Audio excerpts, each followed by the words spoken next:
Hello మిత్రన్స్, welcome to magnified thoughts.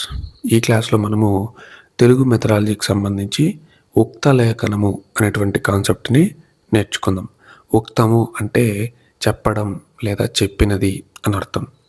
లేఖనం అంటే రాయడం అని అర్థం. ఉక్త లేఖనము అంటే ఉపాధ్యాయుడు చెప్తే విద్యార్థులు రాయడం. ఓకేనా? ఫస్ట్ లైన్ చూడండి. ఉక్తం అంటే చెప్పిన, లేఖనం అంటే రాత అని అర్థం. ఉక్త లేఖనం అంటే ఉపాధ్యాయుడు చెప్పే మాటలను కానీ వాక్యాలను కానీ విద్యార్థులు పుస్తకాలు ఏవీ చూడకుండా ధ్వనులను వింటూ అక్షరాకృతులను జ్ఞప్తికి తెచ్చుకుంటూ రాయడం. ఇంగ్లీష్లో దీన్ని డిక్టేషన్ అంటారు. మనం డిక్టేషన్ అని పిలిచేదాన్ని తెలుగులో ఉక్త లేఖనము అని పిలుస్తారు. ఉక్త లేఖనాన్ని తరగతి గదిలో మనం నిర్వహించేటప్పుడు ముందుగా విద్యార్థులకు బాగా తెలిసిన పదాలనే చెప్పాలి. అర్థమైందా? విద్యార్థులకు బాగా తెలిసిన పదాలు చెప్పిన తర్వాత స్లోగా పాఠంలో వాళ్ళకి పరిచయమైనటువంటి కొత్త కొత్త పదాలని డిక్టేషన్గా మనము చెప్పుకుంటూ వెళ్ళాలన్నమాట. తర్వాత పదాలతో ప్రారంభించి వాక్యాలు, పారాగ్రాఫ్ల వరకు కూడా మనము డిక్టేషన్ పెట్టవచ్చు. అర్థమైంది కదా? ఉక్త లేఖనానికి మనం ఎంపిక చేసుకున్నటువంటి పదాన్ని లేదా వాక్యాన్ని 3 సార్లు చెప్పాలి. బాగా గుర్తుపెట్టుకోండి. డిక్టేషన్ చెప్పేటప్పుడు ఉపాధ్యాయుడు ఆ వర్డ్ని కానీ ఆ సెంటెన్స్ని కానీ 3 సార్లు చెప్పాలి. మొదటిసారి పిల్లలు జాగ్రత్తగా ఉపాధ్యాయున్ని చూస్తూ ఆయన దాన్ని ఎలా ప్రొనౌన్స్ చేస్తున్నాడో వినాలి. రాయకూడదు. మొదటిసారి చెప్పేటప్పుడు వినాలి. రెండోసారి ఉపాధ్యాయుడు చెప్పేటప్పుడు వింటూ పలక మీద రాయాలి. మూడోసారి కూడా ఉపాధ్యాయుడు చెప్తాడు. అప్పుడు విద్యార్థులు తాము రాసింది కరెక్టా కాదా అని చెక్ చేసుకోవాలి. మొదటిసారి వినాలి, రెండోసారి రాయాలి, మూడోసారి రాసినది కరెక్టా కాదా అని ఒకసారి చదివి చూసుకోవాలి. శ్రవణం జరుగుతుంది, లేఖనం జరుగుతుంది, పఠనం జరుగుతుంది. మీరు జాగ్రత్తగా గమనిస్తే ఉక్త లేఖనం వల్ల శ్రవణము, లేఖనము, పఠనం 3 జరుగుతాయి. అందువల్లే ఉక్త లేఖనం అనేది చాలా బాగా పనిచేస్తుంది. ఉక్త లేఖనం అంటే డిక్టేషన్ మనము నిర్వహించేటప్పుడు కొన్ని విషయాలను పిల్లలకి చెప్పాలి, ఇన్స్ట్రక్షన్గా చెప్పాలి. దాంతోపాటు ఉపాధ్యాయుడు కూడా కొన్ని విషయాలు తెలుసుకోవాలి. అదేంటో చూడండి. ఫస్ట్ పాయింట్, విద్యార్థులందరూ రెడీగా ఉన్నారు అనుకున్నప్పుడే మనము పదం చెప్పాలన్నమాట, లేదా వాక్యం అనేది చెప్పాలి. అందరూ రెడీనా అని అడగాలి. రెడీ అన్నప్పుడే మనము స్టార్ట్ చేయాలి. లేదంటే ఎవరైతే రెడీగా లేరో వాళ్ళు వెనకబడిపోతారు. మొత్తం క్లమ్జీగా అయిపోతుంది క్లాస్ అంతా. సార్ ఇందాక చెప్పింది చెప్పండి, ఇంతకుముందు చెప్పింది చెప్పండి, రెండోది చెప్పండి, మూడోది చెప్పండి, మొత్తం గలిబిలి చేసేస్తారు. కాబట్టి అందరూ రెడీ అనుకున్నప్పుడు స్టార్ట్ చేయాలి. ఓకే. రెండో పాయింట్, తరగతి స్థాయిని బట్టి ఒక గుక్కలో ఎన్ని మాటలు చెప్తే విని గుర్తుంచుకొని రాయగలరో అన్ని మాటలే ఒక్కసారి చెప్పాలి. అంటే డిక్టేషన్ మనం నిర్వహించేటప్పుడు 3వ క్లాస్కి ఒకలాగా ఉంటుంది, 5వ క్లాస్కి ఒకలాగా ఉంటుంది, ఫస్ట్ క్లాస్కి ఒకలాగా ఉంటుంది, సెకండ్ క్లాస్కి ఒకలాగా ఉంటుంది. వారి వారి స్థాయిని బట్టి మనము అక్షరాలు రాయాలా, పదాలు రాయాలా, వాక్యాలు రాయాలనేది చెప్పాలన్నమాట. అందరికీ ఒకేలాగా మనము నిర్వహించకూడదు. వాళ్ళ క్లాసును బట్టి, వాళ్ళ స్థాయిని బట్టి మనము పదాలని, అక్షరాల్ని, వాక్యాల్ని ఎంచుకోవాలి. డిక్టేషన్ జరిగేటప్పుడు మనం కొన్ని పదాలు చెప్పిన తర్వాత పిల్లలు రాసాం, ఇలాంటి రెస్పాన్సెస్ ఏవి ఇవ్వకూడదు అనమాట. ఊగొట్టడం కానీ, చివరి పదాన్ని ఉచ్చరించడం కానీ చేయకూడదు అని మనము వాళ్ళకు ముందే ఇన్స్ట్రక్షన్ ఇవ్వాలి. ఎవరూ కూడా నేను చెప్పిన తర్వాత ఆ పదాన్ని తిరిగి చెప్పడం, ఓకే సార్, రాసాం సార్, ఇలా చెప్పడం, ఇలాంటివి ఏవి చేయకూడదు అని చెప్పాలి. గుర్తుపెట్టుకోండి. కొంతమంది విద్యార్థులు చాలా స్లోగా ఉంటారనమాట. అలా ఉన్నప్పుడు ఏమవుతుందంటే, సార్ ఇంతకుముందు చెప్పింది నేను రాయలేదు, సరిగ్గా వినలేదు, మళ్ళీ చెప్పండి అంటారు.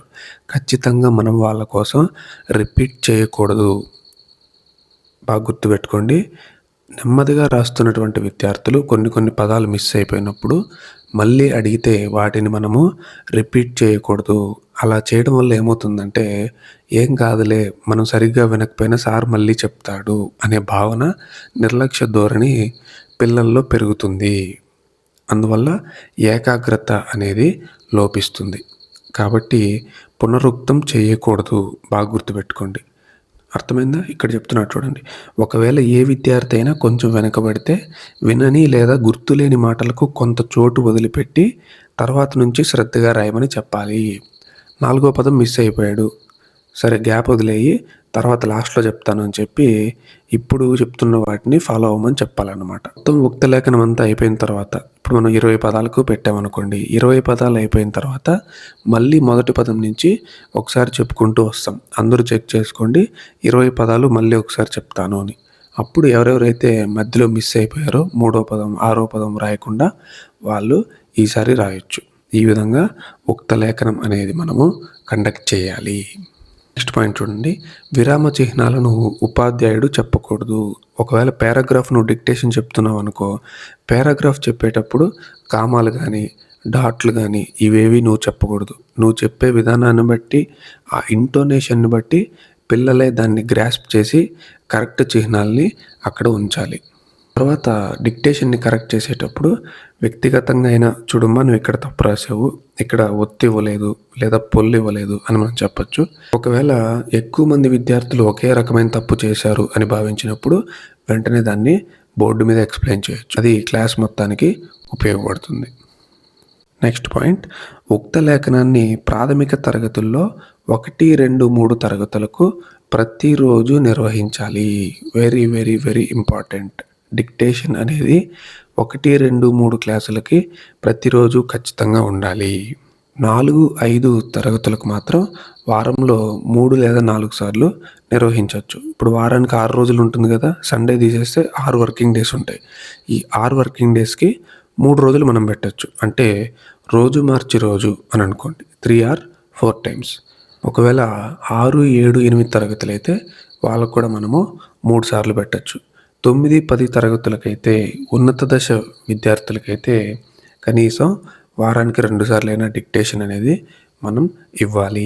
ఉక్త లేఖనం చేయడం వల్ల మనకు చాలా ప్రయోజనాలు ఉన్నాయి. అవేంటో ఇక్కడ చూడండి.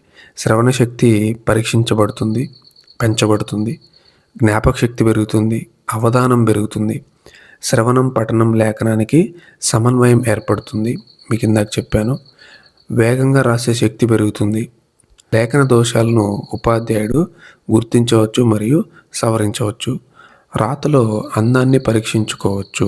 ఇది గుర్తుపెట్టుకోండి, డిఫరెంట్గా ఉంది. ఎందుకంటే డిక్టేషన్ అన్నప్పుడు వాళ్ళు స్పీడ్గా రాస్తారు. అప్పుడు స్పీడ్గా రాసినప్పుడు ఎవరు బాగా రాస్తున్నారు, ఎవరు సరిగా రాయట్లేదు అనేది మనము చెక్ చేయొచ్చు. విరామ చిహ్నాలను ప్రయోగించే అవగాహన పెరుగుతుంది. మనము సెంటెన్స్ కానీ అలాగే పారాగ్రాఫ్లు కానీ డిక్టేషన్ ఇచ్చేటప్పుడు మన హావభావాలను బట్టి వాళ్ళు ఇక్కడ ఆశ్చర్యార్థకం పెట్టాలా, కామా పెట్టాలా, ఫుల్ స్టాప్ పెట్టాలా అని ఆలోచించి అక్కడ విరామ చిహ్నాలను ఉంచుతారు. ఉక్త లేఖనం వల్ల ఈ టాలెంట్ అనేది బాగా పెరుగుతుంది. ఉక్త లేఖనం గురించి మనం నేర్చుకున్నాం కదా. ఇప్పుడు దీని మీద వచ్చినటువంటి ప్రీవియస్ క్వశ్చన్స్ చూడండి. స్క్రీన్ మీద మీకు కనిపిస్తున్నది ఏపీ టెట్ 2025 క్వశ్చన్. ఉక్త లేఖనం చేయించేటప్పుడు దృష్టిలో ఉంచుకోవాల్సినటువంటి అంశాలు. మొదట విద్యార్థులకు బాగా తెలిసిన పదాలే చెప్పాలి. అంతే కదా, తెలిసిన పదాలే ఫస్ట్ చెప్పాలి. కరెక్ట్. రెండో స్టేట్మెంట్, చాలా నెమ్మదిగా రాసే విద్యార్థుల కోసం ఆ మాటలను పునరుక్తం చేయాలి. చేయొచ్చా? అస్సలు చేయకూడదు. స్టేట్మెంట్ 2 అనేది రాంగ్. మూడోది, తప్పులు రాసిన విద్యార్థులచే ఆ పదాలను ఎక్కువసార్లు రాయించాలి. ఈ స్టేట్మెంటు మనకి ఇందాక మెథడాలజీ బుక్ ఎక్స్ప్లెనేషన్లో ఇవ్వలేదు. తప్పు రాసినటువంటి పదాన్ని పదే రాయించడాన్ని సాహితీ శిక్ష అంటారు.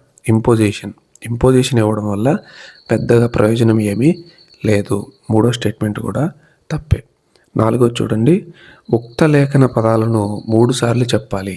ఎస్, ఇది మనము చూసాం మెథడాలజీ బుక్లో. 3 సార్లు చెప్పాలి అని మనకు స్పష్టంగా ఇచ్చాడు. కాబట్టి మనం ఏం సెలెక్ట్ చేసుకోవాలి? స్టేట్మెంట్ 1, స్టేట్మెంట్ 4 ఉన్నది సెలెక్ట్ చేయాలి. ఆప్షన్ 3 అనేది మనకు కరెక్ట్ ఆన్సర్ అవుతుంది.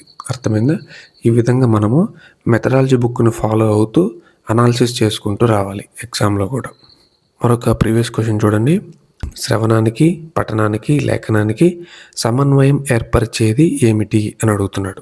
మనం ఇందాక చూసాం కదా, ఉక్త లేఖనంలో పదాలని 3 సార్లు చెప్పడం వల్ల మొదటిసారి వింటారు, రెండోసారి రాస్తారు, మూడోసారి తాము రాసింది కరెక్టా కాదా అని చదివి చెక్ చేసుకుంటారు. అందువల్ల శ్రవణం, పఠనం, లేఖనం 3 ఉక్త లేఖనంలో జరుగుతాయి.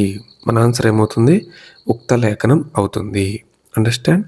Prepare well. I will see you in the next class. By.